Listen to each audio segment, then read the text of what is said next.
गेल्या काही वर्षात मतदान प्रक्रियेतील ईव्हीएम हा महत्त्वाचा घटक वादग्रस्त आणि कळीचा मुद्दा म्हणून राहिलाय। सत्ताधारी पक्ष ईव्हीएम हॅक करून मतदानाची टक्केवारी आपल्या बाजूने वाढवून सत्ता उपभोगत असल्याचा आरोप होत आहे। नुकत्याच हरियाणा आणि महाराष्ट्रात झालेल्या निवडणुकीत हाच फरक प्रकर्षाने दिसून आला। सत्ताधारी पक्षाविरोधात असंतोष असूनही 5वी बहुमत मिळणं हे एक आश्चर्य मानलं गेलं। म्हणूनच ईव्हीएम विरोधात नाशिकमध्ये महानुभाव पंथ आणि वारकरी संप्रदायाकडून ईव्हीएम विरोधात मोर्चा काढण्यात आला। हुतात्मा अनंत कान्हेरे मैदानापासून ते जिल्हाधिकारी कार्यालयापर्यंत हा मोर्चा निघाला असून जनतेच्या मनात ईव्हीएम बाबत असलेली शंका लक्षात घेता बॅलेट पेपरवर निवडणुका घेण्याच्या मागणीसाठी हा मोर्चा काढण्यात आला होता। महानुभाव पंथ आणि वारकरी संप्रदायाच्या अनुयायांसह महाविकास आघाडीतील स्थानिक नेते, मनसे, वंचित बहुजन आघाडीचे नेते तसेच विधानसभा निवडणुकीत पराभूत झालेले उमेदवारही मोर्चात सहभागी झाले आहेत। काँग्रेसच्या अल्पसंख्याक आघाडीचे अध्यक्ष हनीफ बशीर शेख, माजी आमदार अनिल कदम, जेपी गावित यांनी मोर्चाची भूमिका मांडली। मोर्चात परिवर्तनवादी विचारांचे कार्यकर्ते, पदाधिकारी सहभागी झाले होते। समोर बघा तुम्ही महाराजांचा मोर्चा काढलेला आहे, काय नेमकं मोर्चाचं कारण होतं?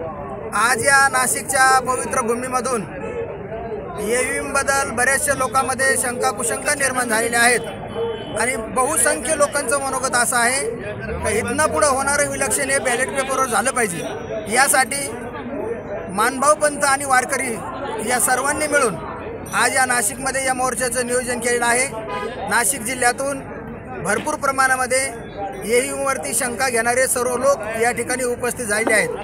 कलेक्टर साहेबांकडून या मोर्चाला परवानगी मिळालेली आहे। आम्ही सर्व शांततेच्या मार्गामध्ये या निवेदन देण्यासाठी पुढे जात आहोत। सर्व या ठिकाणी उपस्थित आहेत। आमचा हा मोर्चा कुठल्या नेत्याच्या पक्षाच्या विरोधामध्ये नाही, हा सर्व जनतेचा प्रश्न आहे।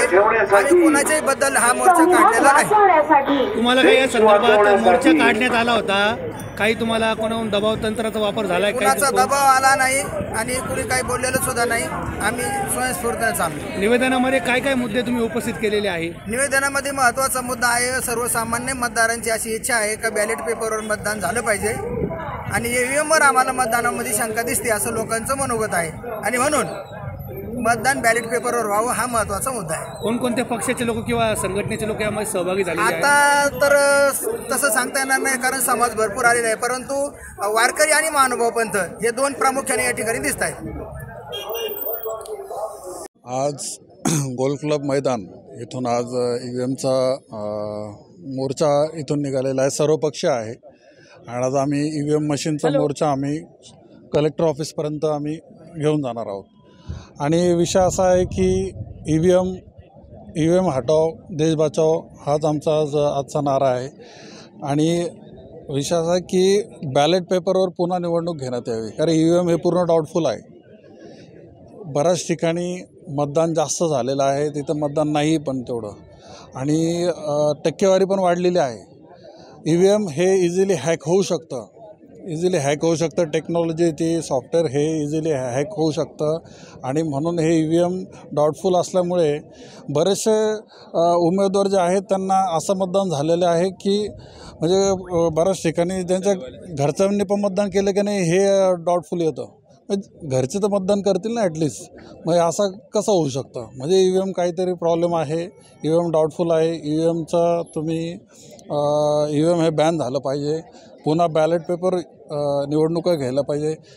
अमेरिकेसारख्या ठिकाणी आजही बॅलेट पेपरवर निवडणुका होतात, बाहेर देशामध्ये बऱ्याच ठिकाणी बॅलेट पेपरवर निवडणुका होतात आणि आमची तीच मागणी आहे। महाराष्ट्र नवनिर्माण सेनेच्या वतीने आम्ही इथे आज मोर्चामध्ये उपस्थित आहोत आणि आमचे नेते दिनकर अण्णा पाटील हे पण मोर्चाचं मार्गदर्शन करणार आहे आणि आज आम्ही इथे सगळे उपस्थित असून आम्ही सगळे ईव्हीएमला बॅन करत आहोत, म्हणजे बॅन करण्याचं आम्ही इथं मागणी करत आहोत। जय हिंद, जय महाराष्ट्र। महत्त्वाचा विषय गरजेचं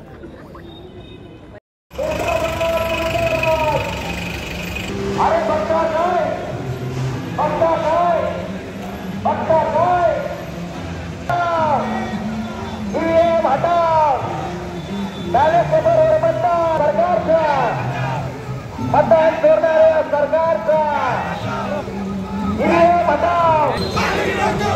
लोकांच्या मतांवर दरोडे टाकणाऱ्या भाजप सरकारचं करायचं काय?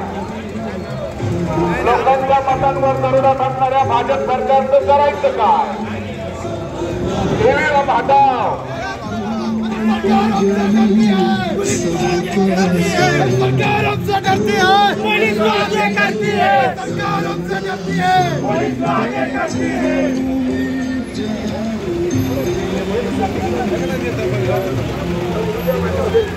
ईव्हीएम हटाव. ईव्हीएम हटाव. सत्ता काय? चला नितीन भाऊ सातपुते, चला सगळे या. जोरात आवाज द्यायचा आहे. निवडणूक आयुक्त होश में आओ. निवडणूक आयुक्त होश में आओ. निवडणूक आयुक्त होश में आओ. ईव्हीएम हटाओ. ईव्हीएम हटाओ. ईव्हीएम हटाओ. मतांवर दरोडा टाकणाऱ्या भाजप या भाजप सरकारचं करायचं काय? होश में आओ. होश में आओ. निवडणूक आयोग होश में आओ. होश में आओ. होश में आओ. ईवीएम हटाओ. ईवीएम हटाओ. अरे बच्चों, निवडणूक आयोग होश में आओ. होश में आओ. होश में आओ. बैलेट पेपर लाओ. बैलेट पेपर लाओ. सर्वांना विनंती आहे, थोडं अंतर या ठिकाणी राहिले.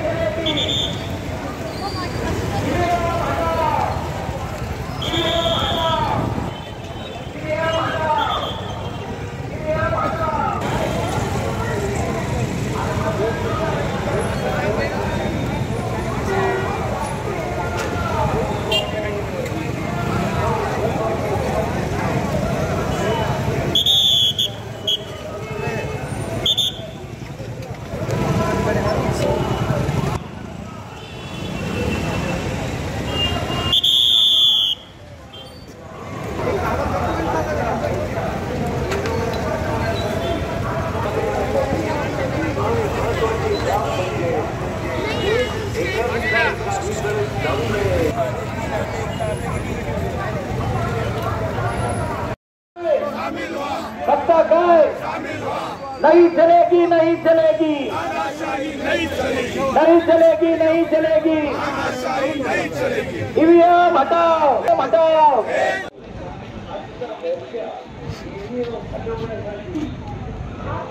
शामिल व्हा.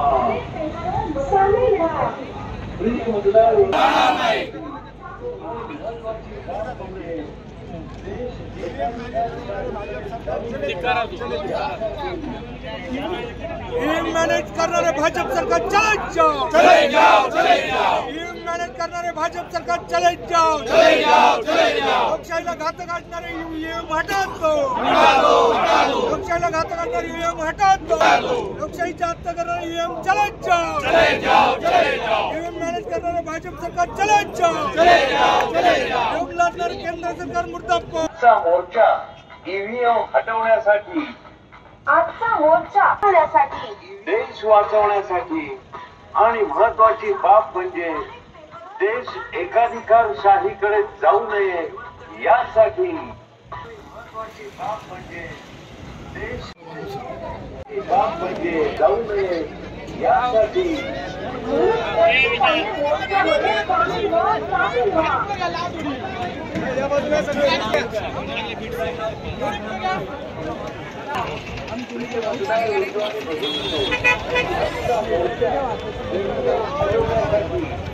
आजचा मोर्चा मतदान घेण्यासाठी.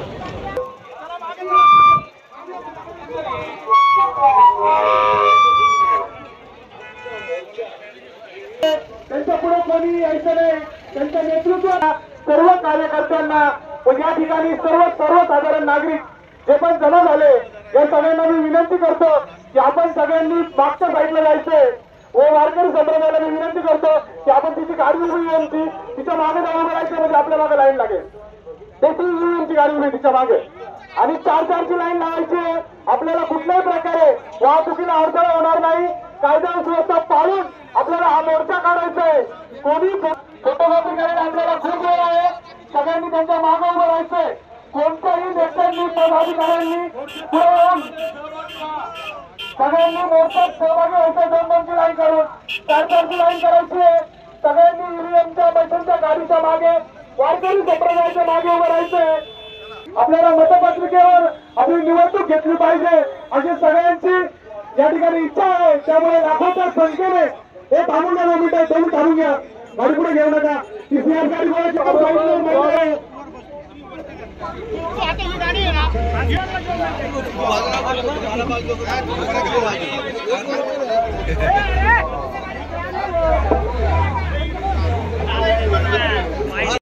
देश बचाओ, ईवीएम हटाओ, देश बचाओ, ईवीएम हटाओ, देश बचाओ। अरे नहीं चलेगी, नहीं चलेगी, तानाशाही नहीं चलेगी। अरे नहीं चलेगी, नहीं चलेगी, तानाशाही नहीं चलेगी, नहीं चलेगी, नहीं चलेगी, तानाशाही नहीं चलेगी, चलेगी, तानाशाही नहीं चलेगी। अरे ईवीएम हटाओ, देश बचाओ, ईवीएम हटाओ, देश बचाओ, ईवीएम नहीं चलेगी, नहीं चलेगी, तानाशाही नहीं चलेगी। अरे देश बचाओ, ईवीएम हटाओ, देश बचाओ, ईवीएम हटाओ, देश बचाओ, ईवीएम हटाओ, देश बचाओ।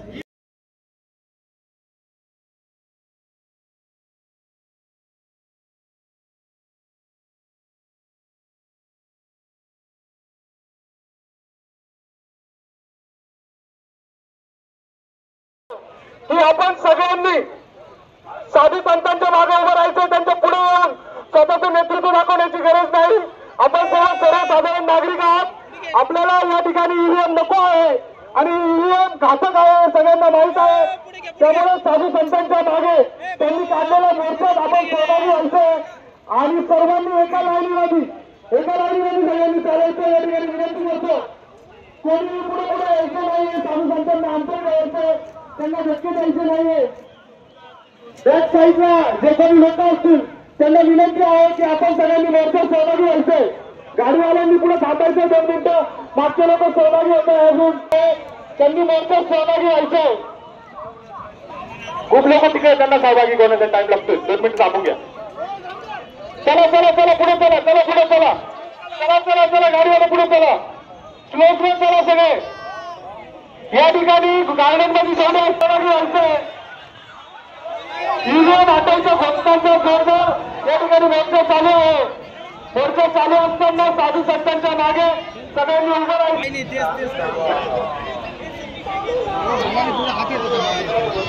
देश बचाओ, ईव्हीएम हटाओ, ईव्हीएम हटाओ, ईव्हीएम हटाओ. लोकशाही वाचवण्यासाठी ईव्हीएम हटाओ, ईव्हीएम हटाओ. मतदान चोरी करणाऱ्या देशद्रोहाचा गुन्हा दाखल. साधू संतांना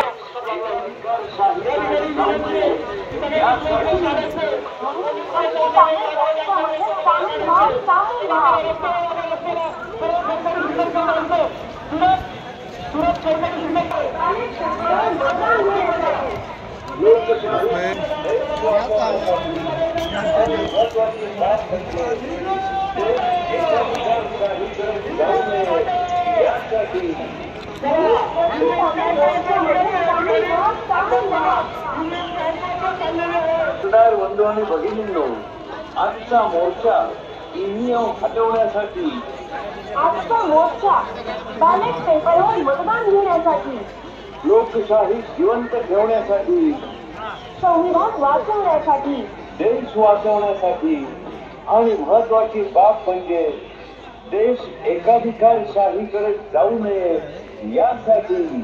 म्हणून प्रत्येकाने मोर्चामध्ये सामील व्हा.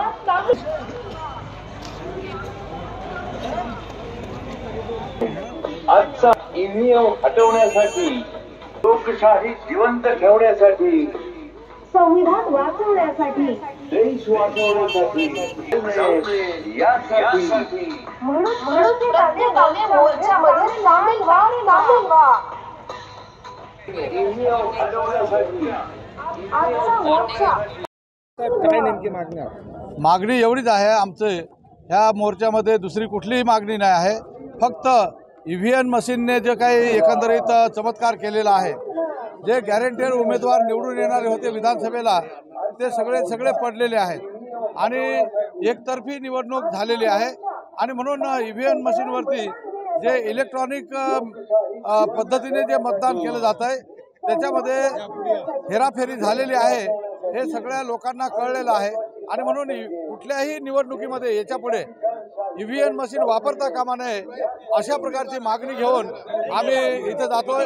ही जर मागणी मान्य झाली नाही तर संबंध देशामध्ये लोकशाही पद्धतीने लोकशाहीच्या मार्गाने हे EVM मशीन बंद पाडण्यासाठी मोठं आंदोलन उभं राहील याची सरकारने सुद्धा आणि निवडणूक आयोगाने दक्षता घ्यावी एवढाच इशारा आम्हाला द्यायचा आहे। असं आहे की राज्यभर विधानसभेच्या निवडणुकी झाल्यानंतर एक फार मोठा रेटा जनतेमधनं आणि आपले मतं कुठे गेले याबद्दल साशंकता निर्माण करण्यात येते। जेव्हा आम्हाला समजलं की परमार्थिक क्षेत्रामध्ये धार्मिक क्षेत्रामध्ये काम करणाऱ्या संघटना पुढे येऊन याबाबत आवाज उठवत आहेत तेव्हा त्या तर आम्ही निवडणुका स्वतः लढवलेलो त्याचे बाधित आम्ही झालेल्या चर्चा आमच्याही मतदारसंघामध्ये